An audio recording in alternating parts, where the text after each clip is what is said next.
नमस्कार मित्रगणों, आपका स्वागत है हमारे YouTube दिव्य पथ चैनल पर। आज हम आपको शुक्रवार व्रत कथा सुनाएंगे।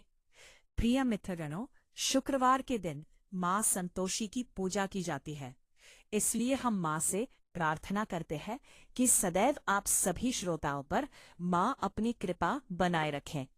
तो चलिए मित्रगणों, आगे की कहानी की ओर। एक गांव में एक बुढ़िया रहती थी जिसके 7 बेटे थे।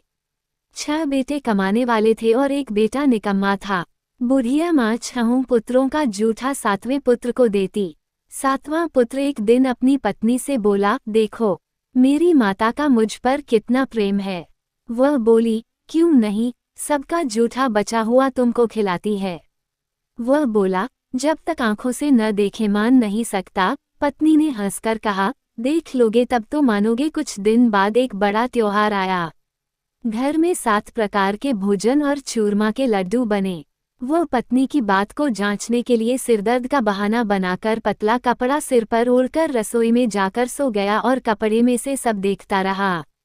6 भाई भोजन करने आए। उसने देखा माँ ने उनके लिए सुंदर सुंदर आसन बिछाए, 7 प्रकार की रसोई परोसी और आग्रह कर करके उन्हें भोजन कराती रही। वह देखता रहा। 6 भाई भोजन कर उठ गए तब माँ ने उनकी 5 थालियों में से लड्डुओं के टुकड़ों को उठाया और एक लड्डू बनाया।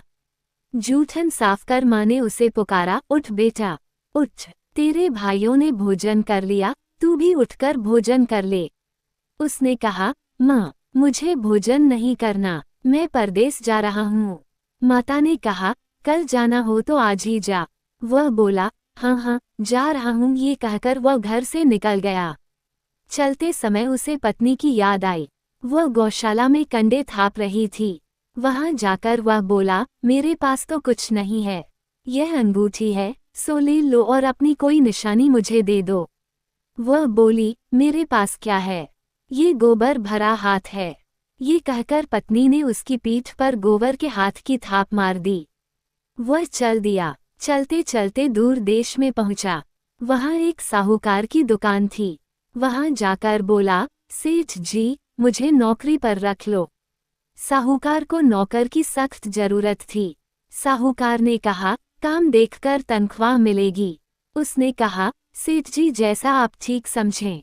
उसे साहूकार के यहाँ नौकरी मिल गई। वह वहां दिन रात काम करने लगा। कुछ दिन में दुकान का लेन देन, हिसाब किताब, ग्राहकों को माल बेचना, सारा काम करने लगा। साहूकार के 7-8 नौकर थे। वे सब चक्कर खाने लगे, लेकिन उसने अपनी लगन, परिश्रम और ईमानदारी से सभी को पीछे छोड़ दिया। उसे अपने किए का फल मिला। सेठ ने भी उसका काम देखा और 3 महीने में ही उसे मुनाफे में साझीदार बना लिया। परिश्रम करते करते 12 वर्ष में ही वह नगर का नामी सेठ बन गया और सेठ अपना सारा कारोबार उस पर छोड़कर बाहर चला गया। इधर उसकी पत्नी पर क्या बीती वह सुने। सास ससुर उसे दुख देने लगे।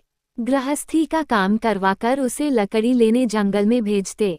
इस बीच घर की रोटियों के आटे से जो भूसी निकलती, उसकी रोटी बनाकर रख दी जाती और फूटे नारियल की नरेली में पानी दिया जाता। इस तरह दिन बीतते रहे।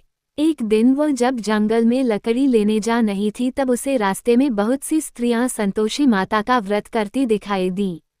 ये वहां खड़ी होकर पूछने लगी, बहनों ये तुम किस देवता का व्रत करती हो और इसके करने से क्या फल होता है? इस व्रत के करने की क्या विधि है? यदि तुम अपने इस व्रत का विधान मुझे समझाकर कहोगी तो मैं तुम्हारा बड़ा एहसान मानूंगी। उनमें से एक स्त्री बोली, सुनो, ये संतोषी माता का व्रत है। इसके करने से निर्धनता, दरिद्रता का नाश होता है, लक्ष्मी आती हैं, मन की चिंताएं दूर होती हैं, मन को प्रसन्नता और शांति मिलती है, निपुति को पुत्र मिलता है, प्रीतम बाहर गया हो तो वह शीघ्र लौट आता है, कुंवारी कन्या को मनपसंद वर मिलता है, चलता मुकदमा खत्म हो जाता है, कलह क्लेश की निवृत्ति हो, मुख शांति होती है, घर में धन जमा हो, धन जायदाद का लाभ होता है तथा और भी मन में जो कुछ कामना हो सब संतोषी माता की कृपा से पूरी हो जाती हैं। इसमें संदेह नहीं। वह पूछने लगी, ये व्रत कैसे किया जाता है? ये भी बताओ तो बड़ी कृपा होगी। वो स्त्री कहने लगी, बिना परेशानी, श्रद्धा और प्रेम से जितना भी वन सके प्रसाद लेना। 5.25 पैसे से 5.25 आने तथा इससे भी ज्यादा शक्ति और भक्ति के अनुसार गुड़ और चना लें। हर शुक्रवार को निराहार रहकर कथा कहना, सुनना। इसके बीच कम नहीं टूटे। लगातार नियम पालन के करना। सुनने वाला कोई न मिले तो घी का दीपक जलाकर उसके आगे जल के पात्र को रख कथा कहना, परंतु नियम न टूटे। जब तक कार्य सिद्ध न हो, नियम पालन करना और कार्य सिद्ध हो जाने पर व्रत का उद्यापन करना।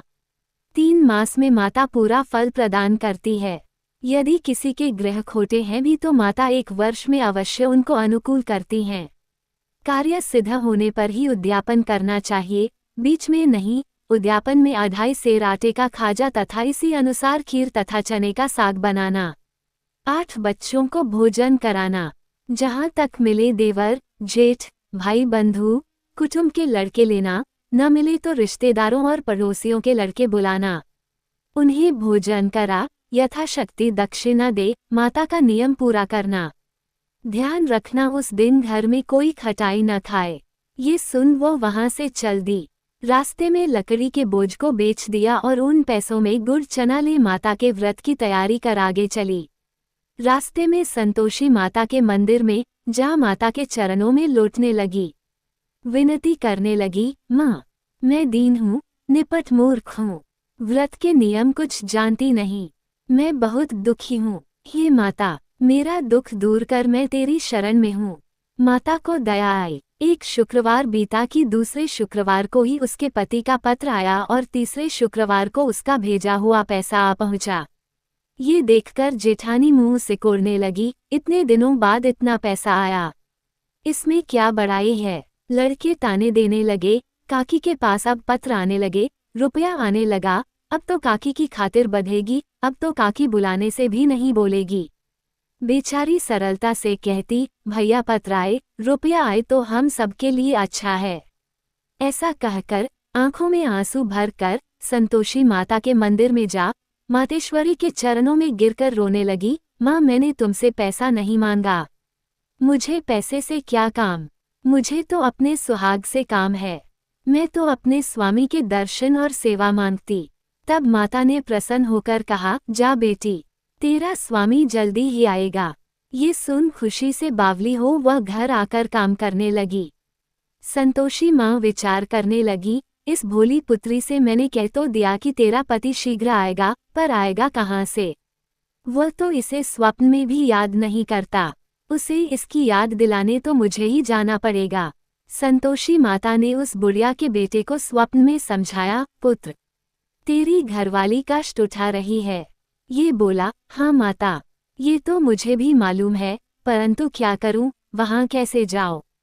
परदेश की बात है, लेन देन का सारा हिसाब किताब है, कोई जाने का रास्ता नजर नहीं आता। आप ही कोई राह दिखाएं कि वहां कैसे जाऊं। माँ कहने लगी, सवेरे नहा धोकर संतोषी माता का नाम ले, घी का दीपक जला दंडवत कर और दुकान पर जा बैठना। देखते देखते तेरा लेन देन चुक जाएगा, जमा माल बिक जाएगा, सांझ होते होते धन का ढेर लग जाएगा। वो अगले दिन सुबह बहुत जल्दी उठा। उसने अपने मित्र बंधुओं परिचितों से स्वप्न में माता द्वारा कही गई बात कह सुनाई। वे सब उसकी बात सुनकर उसकी खिल्ली उड़ाने लगे। वे कहने लगे कि कहीं कभी सपने की बात भी सच्ची होती है। एक बूढ़ा व्यक्ति बहुत समझदार था। वह बोला, देखो भाई, मेरी बात मानो, इस तरह सांच या झूठ कहने के बदले देवता ने जैसा कहा है वैसा ही करना। तेरा क्या जाता है? बूढ़े की बात मानकर नहा धोकर उसने संतोषी माता को प्रणाम किया। फिर भी का दीपक जलाकर दुकान पर जा बैठा।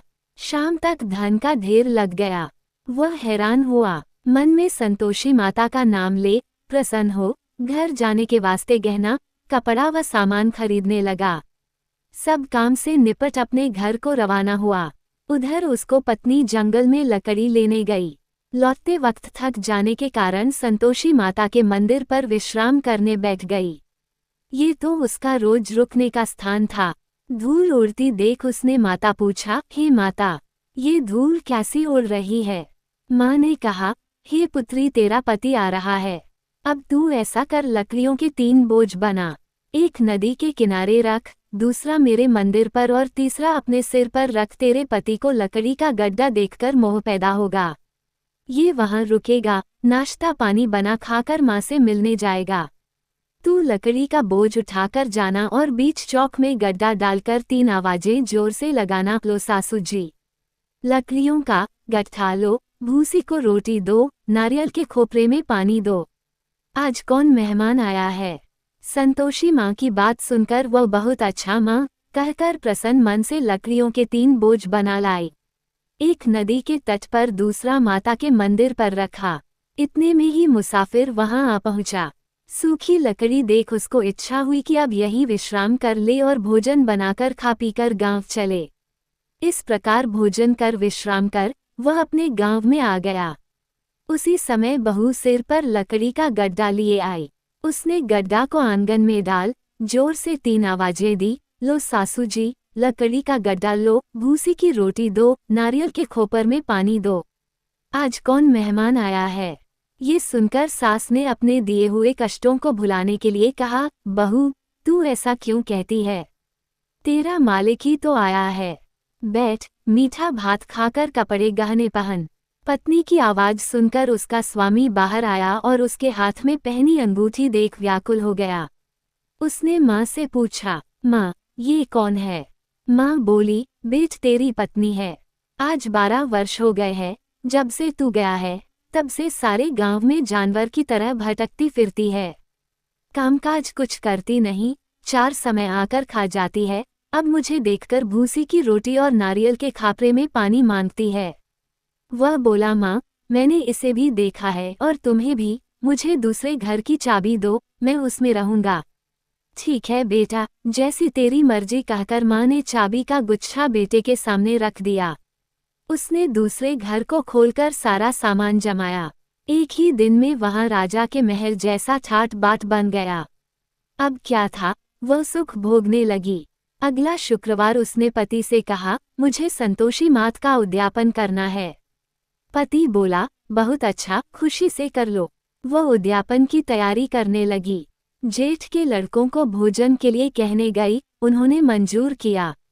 परंतु पीछे से जेठानी ने अपने बच्चों को सिखलाया, देखो रे, भोजन के समय सब लोग खटाई मांगना, जिससे उसका उद्यापन पूरा न हो। लड़के भोजन करने आए, खीर पेट भरकर खाए, परंतु बात याद आते ही कहने लगे, हमें कुछ खटाई खाने को दो, खीर खाना हमें भाता नहीं, देखकर अरुचि होती है। लड़के उठ खड़े हुए, बोले, पैसे लाओ। भोली बहू कुछ जानती न थी, उसने उन्हें पैसे दे दिए।